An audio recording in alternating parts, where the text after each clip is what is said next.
ఈ స్మృతి రకంలో విషయం ఎక్కువ కాలం గుర్తుంచుకోవడం జరుగుతుంది. క్రియాత్మక స్మృతి. ఇప్పుడు చూస్తున్న పరిస్థితి ముందెన్నడూ చూడకపోయినా చూసినట్లుగా అనుభూతి కలగటాన్ని ఏమని పిలుస్తారంటే డెజావు. క్రింది వానిలో స్మృతిని పెంచేది ఏమిటంటే ప్రేరణ.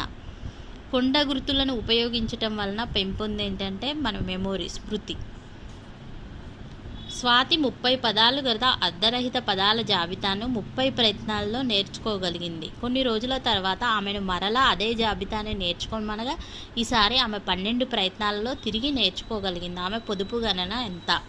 పొదుపు గణన ఫార్ములా వచ్చేసి మొత్తము మైనస్ తప్పులు బై మొత్తము ఇంటూ 100. అంటే మొత్తం ప్రయత్నాలు 30 మైనస్ ఎన్ని ప్రయత్నాల్లో నేర్చుకుంది 12.